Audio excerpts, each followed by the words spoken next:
यह एक काल्पनिक कहानी है। इसमें दिखाई गई घटनाएं, पात्र और संवाद पूरी तरह से लेखक की कल्पना पर आधारित हैं। इसका कोई संबंध किसी वास्तविक व्यक्ति या घटना से नहीं है, क्योंकि बुजुर्ग मुनिश के अनुसार उसे हर दिन अपना जीवन काल दिव्या को स्थानांतरित करना था। दूसरे शब्दों में, ऐसा करना बहुत आनंददायक था, लेकिन उभय साधना तकनीक काफी थका देने वाली थी। हालांकि आरव को अपनी इस थकान में भी खुशी मिल रही थी।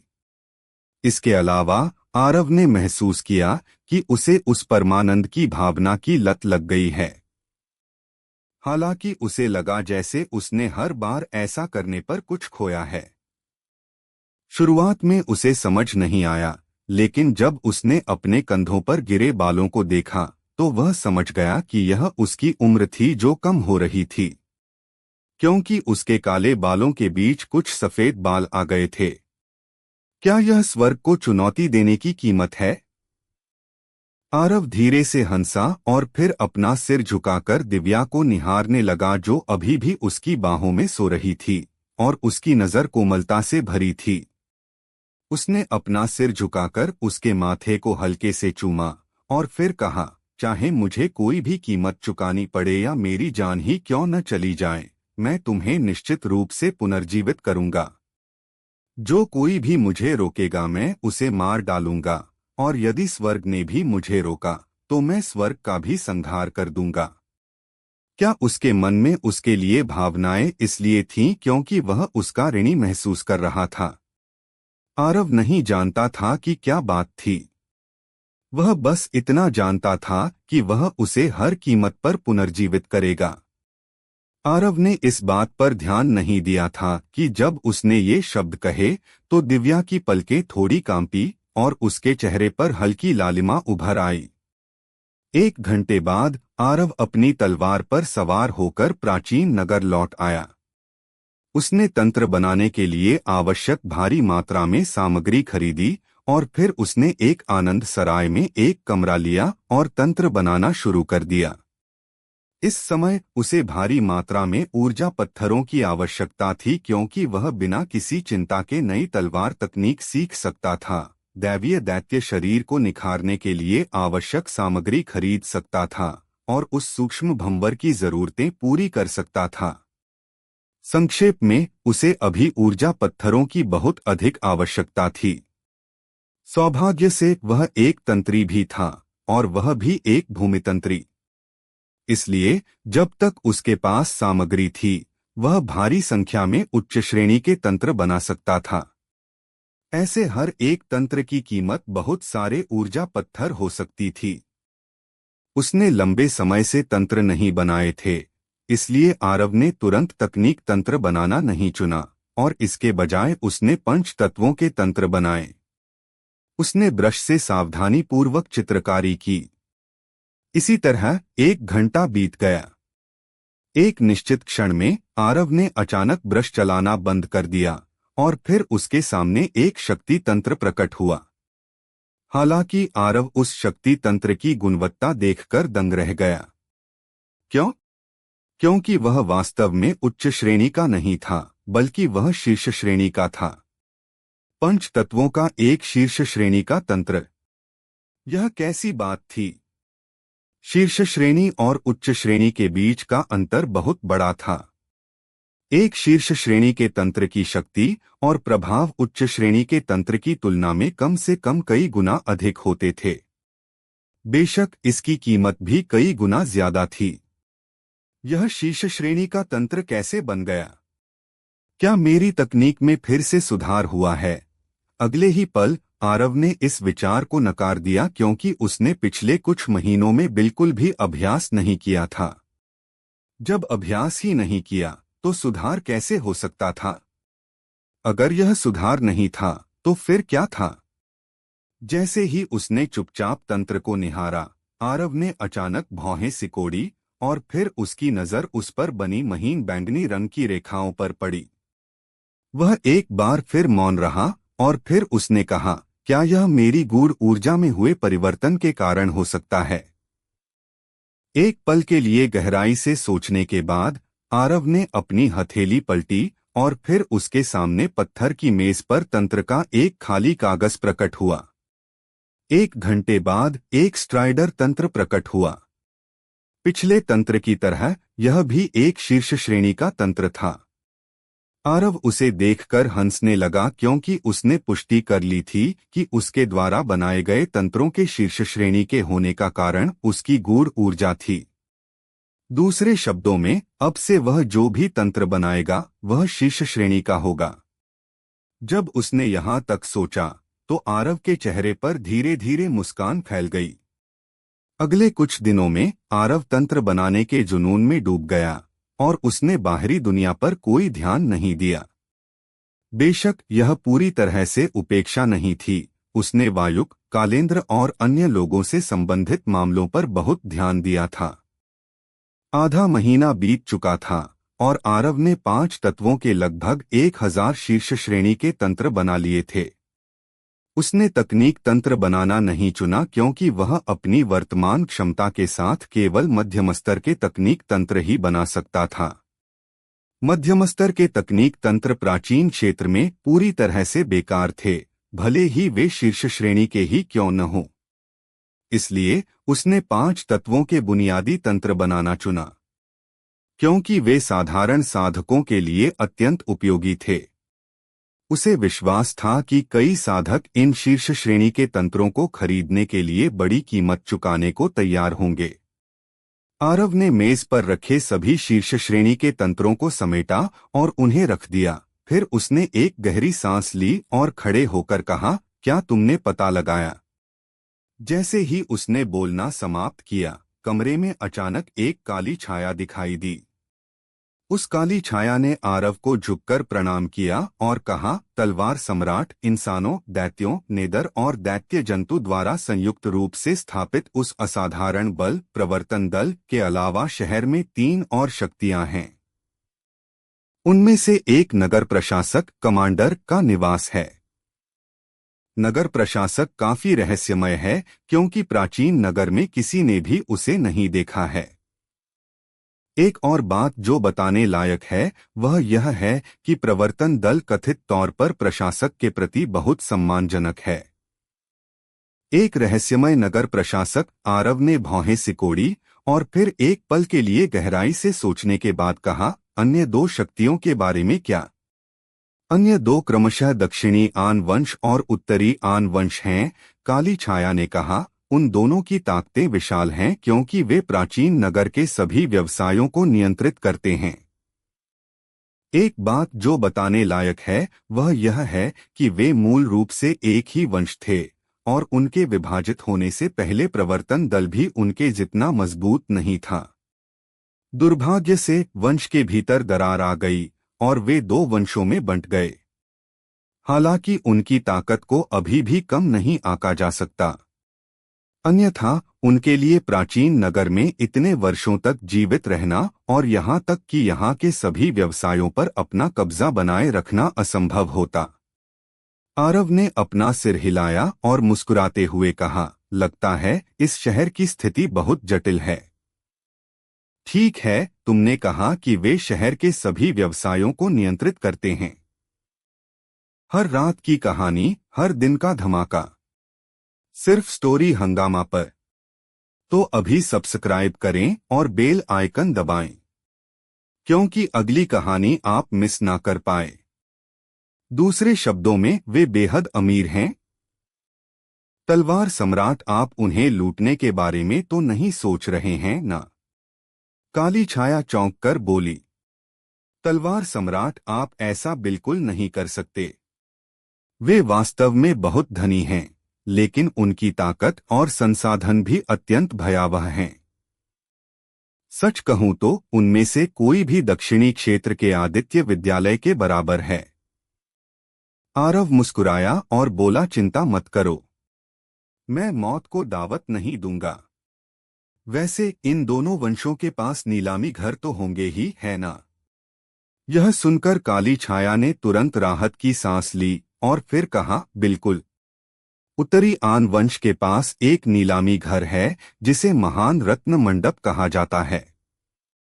कहा जाता है कि उन्होंने महाद्वीप के सभी रत्नों को वहां इकट्ठा किया है।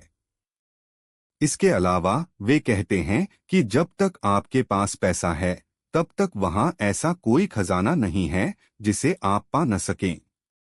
वे अपनी इतनी प्रशंसा करते हैं, आरव ने कहा। काली छाया ने सिर हिलाया और कहा, दरअसल वे अतिशयोक्ति या डींग नहीं मार रहे हैं क्योंकि उनके संसाधन और भंडार वास्तव में भयावह हैं। उनका आन वंश तब से प्राचीन नगर में रह रहा है जब से इसकी स्थापना हुई थी। उनका 10,000 से अधिक वर्षों का इतिहास है, इसलिए कुछ गुप्त वंश भी उनसे तुलना नहीं कर सकते। आरव ने सिर हिलाया और कहा, ठीक है। इससे कोई फर्क नहीं पड़ता कि वे बढ़ा चढ़ाकर बोल रहे हैं या उनमें वास्तव में वह क्षमता है। वैसे भी मेरे लिए सब एक समान है। अच्छा, दक्षिणी आन वंश के बारे में क्या? उनके पास भी एक नीलामी घर है और इसे रत्न संग्रह भवन कहा जाता है। उनकी भी व्यावहारिक रूप से एक अहंकारी घोषणा है, दुनिया के रत्नों को इकट्ठा करो, दुनिया की दौलत को इकट्ठा करो। वैसे यह जगह जहां हम अभी हैं, दक्षिणी आन वंश की है। क्या ऐसा है? आरव मुस्कुराया और बोला, तो मैं पहले दक्षिणी आन वंश के पास जाऊंगा। ठीक है, तुम्हें मेरे पीछे आने की जरूरत नहीं है। जाओ और अपनी साधना पर कड़ी मेहनत करो। जरूरत पड़ने पर मैं तुम्हें बुलाऊंगा। जी। काली छाया की आकृति हिली और फिर वह कमरे से रहस्यमय तरीके से गायब हो गई। आरव कमरे से बाहर निकला और फिर वह उस नीलामी घर की ओर चल दिया जिसे रत्न संग्रह भवन कहा जाता था। जब वह यहां पहुंचा तो बहुत कुछ अनुभव कर चुके आरव जैसा व्यक्ति भी अपने सामने का नजारा देखकर हैरान रह गया। यह शानदार था, वास्तव में विलासिता से भरपूर। उसके सामने एक अत्यंत भव्य महल खड़ा था। हाँ, इसे वास्तव में एक महल के रूप में वर्णित किया जा सकता था, क्योंकि इस महल को बनाने में उपयोग की गई सामग्री वास्तव में उच्च श्रेणी का धरती स्तर का स्वर्ण सूर्यपाषाण था। यह आमतौर पर ज्वालामुखियों के केंद्र में पाया जाता है और यह न केवल अत्यंत कठोर होता है बल्कि इसमें एक विशेष क्षमता भी होती है। यह गर्मी पैदा कर सकता है और यहाँ तक कि यह अग्नि तत्व की तकनीकों से भी सुरक्षित रहता है। स्वर्ण सूर्यपाषाण अत्यंत कीमती था, विशेष रूप से उन साधकों के लिए जिनके पास अग्नि तत्व की गूढ़ ऊर्जा थी या जो अग्नि तत्व की तकनीकें सीखते थे। हालांकि आरव ने कभी उम्मीद नहीं की थी कि रत्न संग्रह भवन वास्तव में ऐसी दुर्लभ सामग्री से बना होगा। विलासिता के इस स्तर ने आरव के मन में इस जगह को लूटने की इच्छा जगा दी। आरव ने एक गहरी सांस ली और अपने दिल में उठे उन विचारों को दबा दिया और फिर वह प्रवेश द्वार की ओर चल पड़ा। जैसे ही वह प्रवेश द्वार से अंदर जाने वाला था, द्वार के किनारों पर खड़ी दो सुंदर लड़कियों ने उसका रास्ता रोक दिया। उन्होंने उसे ऊपर से नीचे तक देखा और जब उन्होंने देखा कि आरव की पोशाक काफी साधारण है तो उन्होंने भौहें सिकोड़ी। उनमें से एक ने रूखे स्वर में कहा, यह रत्न संग्रह भवन है, यहाँ बिना किसी काम के लोगों का प्रवेश वर्जित है, अन्यथा उन्हें बिना किसी दया के मार दिया जाएगा। आरव उसके लहजे से तुरंत नाखुश हो गया। हालांकि वह भड़का नहीं और उसने बस इतना कहा, क्या यह एक नीलामी घर नहीं है? मैं कुछ चीजों की नीलामी करने आया हूँ। चीजें बेचने उस महिला ने, जिसके मुंह के बाएं कोने पर एक तिल था, तिरस्कार के साथ हंसते हुए कहा, तुम्हारी पोशाक के आधार पर तुम दक्षिणी क्षेत्र के एक साधक होने चाहिए, है ना? उस पिछड़ी जगह में नीलामी के लिए क्या हो सकता है? तुम्हें शायद पता नहीं है, लेकिन हमारे रत्न संग्रह भवन में किसी भी चीज की नीलामी से पहले 5,000 ऊर्जा पत्थरों का भुगतान करना पड़ता है। क्या तुम्हारे पास 5,000 ऊर्जा पत्थर भी हैं? दूसरी महिला ने नाराजगी से कहा, आशवी, वह तो बस एक कंगाल है, उस पर अपनी सांस बर्बाद मत करो और उसे भगा दो। उसे देखकर मेरी आंखों में दर्द हो रहा है। जिस महिला के मुंह कोने पर तिल था, उसने यह सुनकर तुरंत आरव को घूरा और कहा, क्या तुमने सुना? तुम अभी भी यहाँ क्यों खड़े हो? यदि तुम अभी नहीं गए तो चाहकर भी नहीं जा पाओगे। आरव को गुस्सा नहीं आया, उसने बस उनकी ओर उदासीनता से देखा और कहा, मुझे बहुत उत्सुकता है, आखिर किसने तुम दोनों को मुझे गुस्सा दिलाने का निर्देश दिया है? मुझे बताओ कि वह कौन था। मैं उस व्यक्ति को ढूंढ लूंगा और तुम दोनों को जाने दूंगा, ठीक है? दोस्तों, स्टोरी को लाइक, शेयर व सब्सक्राइब कर दिया करो, जिससे मुझे मोटिवेशन मिलता है। तुम्हें क्रोधित किया? दाईं ओर खड़ी महिला ने ठंडी हंसी हंसते हुए तिरस्कार से कहा। तुम्हारे पास हमें क्रोधित करने की क्या योग्यता है? तुम राजा स्तर के एक मामूली साधक हो। क्या तुम्हें लगता है कि तुम मध्य क्षेत्र के उन 3 असाधारण प्रतिभाशाली योद्धाओं में से एक हो? तुम्हें क्रोधित करना कितना हास्यास्पद है। बिल्कुल सही, उस मुंह के कोने पर तिल वाली महिला ने भी घृणा के साथ कहा। गंवार, चूंकि तुम इतने समझहीन हो, तो आज हम तुम्हें सबक सिखाएंगे। हमारे रत्न संग्रह भवन में कुछ भी नीलामी करने या खरीदने के लिए एक निमंत्रण पत्र की आवश्यकता होती है। समझे? क्या तुम्हारे पास एक भी है? नहीं है ना? इसके अलावा क्या यहाँ आने वाले किसी भी महान प्रतिभाशाली योद्धा ने हम बहनों को उपहार नहीं दिया है? इतने हैरान मत हो। अगर तुम उपहार देना भी चाहो तो भी हम उसे स्वीकार नहीं करेंगे। दक्षिणी क्षेत्र के सभी साधक भिखारियों की तरह गरीब होते हैं।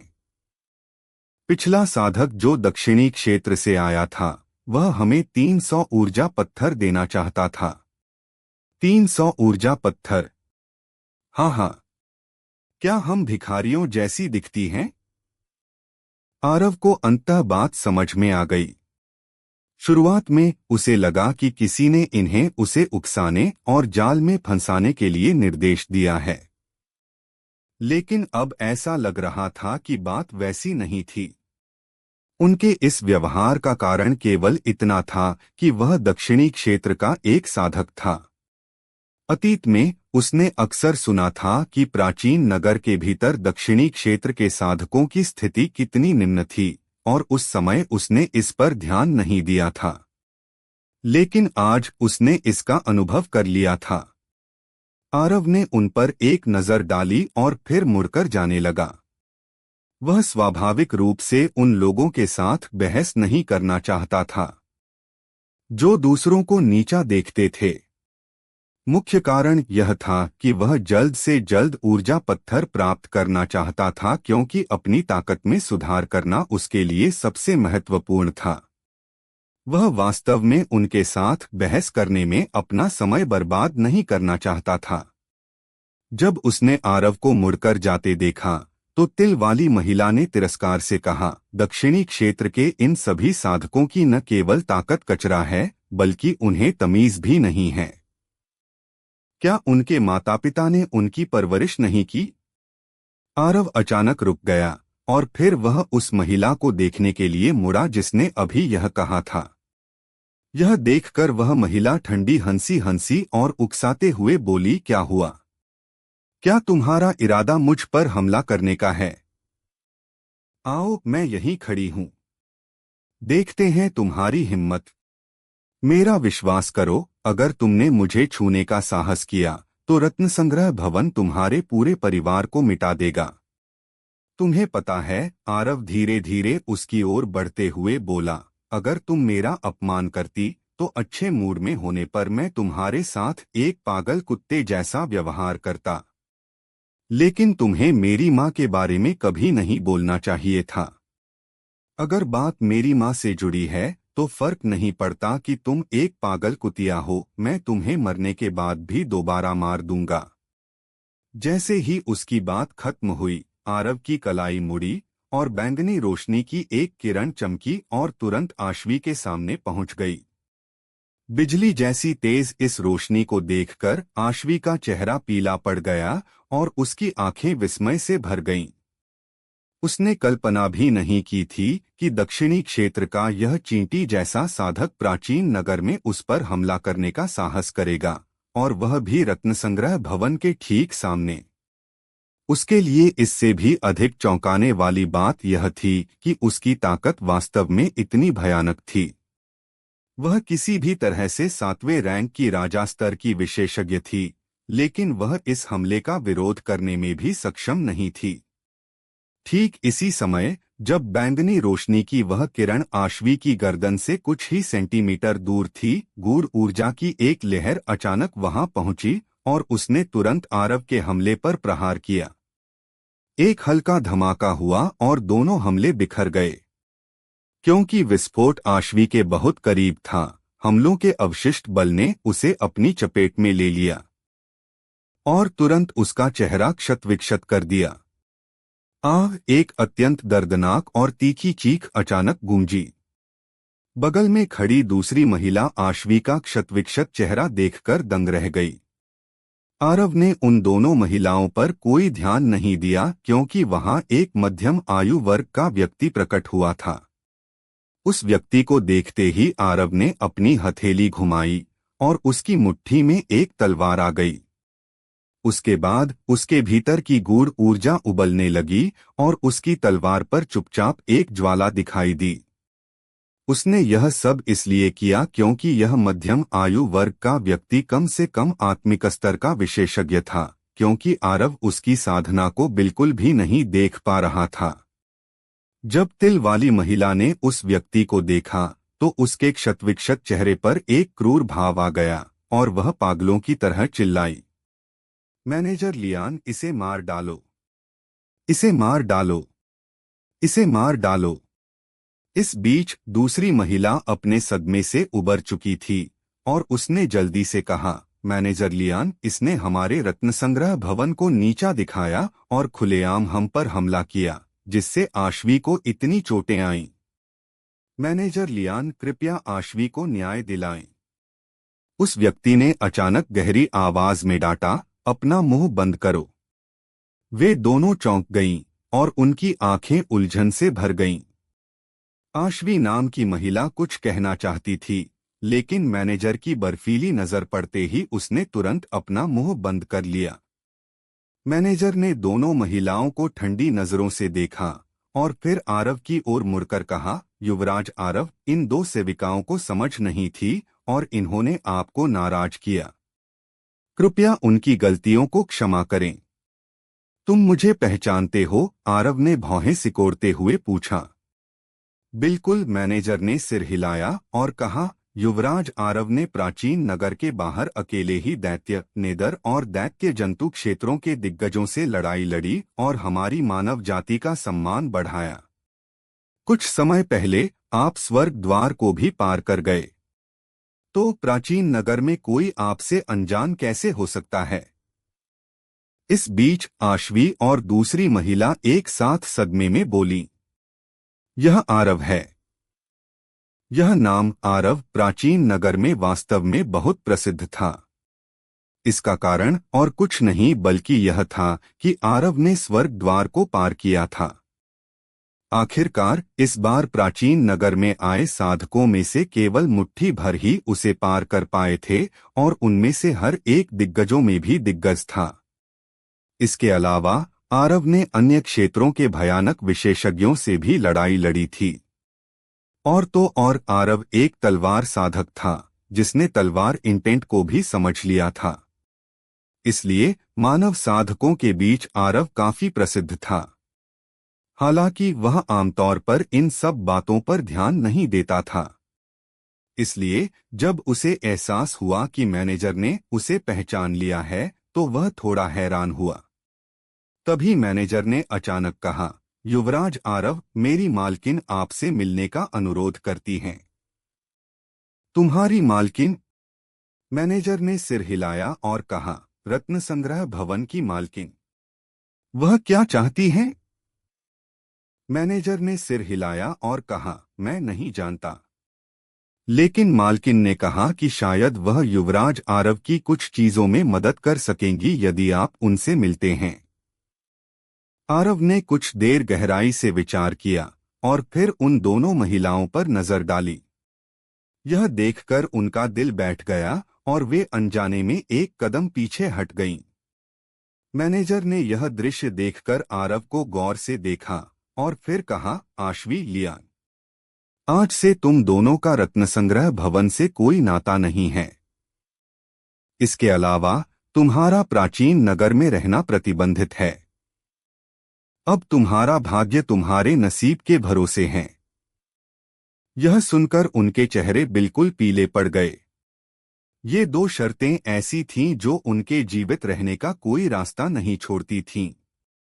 उसने उन पर और ध्यान नहीं दिया और आरव को देखते हुए कहा, युवराज आरव, क्या आप संतुष्ट हैं? नहीं, आरव ने सिर हिलाया और कहा, तुम्हारी कार्रवाई निश्चित रूप से उन्हें मुझसे और अधिक नफरत कराएगी। मुझे संभावित दुश्मन पसंद नहीं हैं, भले ही वे दुश्मन इतने कमजोर हों कि मेरे लिए कोई खतरा न हो। मुझे बस यह पसंद नहीं है। मुझे अपने सभी दुश्मनों को खत्म करना और खतरों के सामने आने से पहले ही उन्हें मिटाना पसंद है। मुझे खेद है, मैनेजर ने कहा, वे अंततः कुछ दशकों से रत्न संग्रह भवन के भीतर रही हैं, इसलिए उन्हें मारना दूसरों को निराश करेगा। इसके अलावा वे कभी मालकिन की दासियां थीं, इसलिए मैं यह निर्णय नहीं ले सकता। आरव ने मैनेजर को देखा और मुस्कुराया, फिर उसने कंधे उचकाए और कहा, चूंकि बात ऐसी है तो चलिए आपकी मालकिन से मिलते हैं। मैनेजर ने आरव पर एक नजर डाली, फिर सिर हिलाया और उसे भवन के भीतर ले गया। जैसे ही आरव और मैनेजर वहां से गए, आश्वी अचानक पागलों की तरह चिल्लाई, लियान, मैं उसे मारना चाहती हूं। मैं उसे मारना चाहती हूं। अब मैं सार्वजनिक रूप से कैसे बाहर निकलूंगी? कैसे? लियान, मुझे उसे मारना है। तुम्हें मेरी मदद करनी होगी। चलो उत्तरी आन वंश के पास चलते हैं, लियान ने धीमी आवाज में कहा। उत्तरी आन वंश, आश्वी अनजाने में चिल्ला उठी। क्या तुम पागल हो गई हो? अगर हमने ऐसा किया तो मालकिन हमें मार डालेंगी। क्या वह अभी हमें नहीं मार रही हैं? लियान ने ठंडे स्वर में कहा। सिर्फ एक तथाकथित प्रतिभाशाली योद्धा के लिए उन्होंने हम दोनों को पूरी तरह से त्याग दिया जो दशकों से उनके साथ थीं। जब वह इतनी निष्ठुर हो गई हैं, तो वह हमें वफादार न रहने के लिए दोष नहीं दे सकती। आश्वी ने कुछ देर सोचा और फिर अपने दांत पीसते हुए कहा, ठीक है, चलो उत्तरी आन वंश के पास चलते हैं। आरव उस मालकिन से एक हॉल में मिला जिसके बारे में मैनेजर ने बताया था। वास्तव में उसे मालकिन कहना थोड़ा ज्यादा था, क्योंकि उसके सामने खड़ी यह महिला बिल्कुल भी बूढ़ी नहीं थी। अगर उसने अपने बालों का जूड़ा न बनाया होता और एक विवाहित महिला की तरह कपड़े न पहने होते, तो उसे 20 साल की युवती मानना अतिशयोक्ति नहीं होती। महल के वस्त्र पहने महिला ने मुस्कुराते हुए कहा, युवराज आरव, कृपया बैठिए। आरव ने औपचारिकता नहीं दिखाई और उसके सामने बैठ गया। उसके बाद उसने कहा, मालकिन ने शायद मुझे यहाँ इसलिए आमंत्रित किया है क्योंकि आपके पास चर्चा करने के लिए कोई काम है ना? उसके लिए कोई जल्दी नहीं है। महिला मुस्कुराई और फिर उसने मैनेजर की ओर देखा और कहा, लियान चेंग, आश्वी और लियान कितने समय से मेरे साथ हैं? मैनेजर का दिल धड़क गया और उसने कहा, 29 साल। महिला ने सिर हिलाया और फिर कहा, वे दो छोटी लड़कियां 29 साल से मेरे साथ हैं और मैंने उन्हें कभी बाहरी नहीं समझा। हालांकि मुझे कभी उम्मीद नहीं थी कि इसी लाड़ प्यार ने उन्हें घमंडी बना दिया और वे लालची हो गईं। हमारे पुराने रिश्तों को देखते हुए मैंने उन सब बातों को नजरअंदाज किया। बिल्कुल पहले की घटना की तरह मेरा इरादा उन्हें एक लंबा और आरामदायक जीवन जीने देने का था, भले ही मुझे युवराज आरव को नाराज करना पड़ता। दुर्भाग्य से उन्होंने उत्तरी आन वंश की ओर जाने का विकल्प चुना है। ठीक इसी समय एक नकाबपोश आदमी हाथों में 2 सिर लिए हॉल में दाखिल हुआ। उन सिरों को देखकर आरव ने अपनी भौहें सिकोड़ लीं, क्योंकि वे वास्तव में रत्न संग्रह भवन के सामने वाली उन्हीं 2 महिलाओं के सिर थे।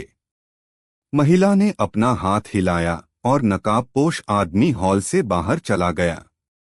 उसके बाद उसने कहा, अगर वे मेरी अपनी होती तो मैं उनकी सबसे बड़ी गलतियों का बोझ भी उठा लेती।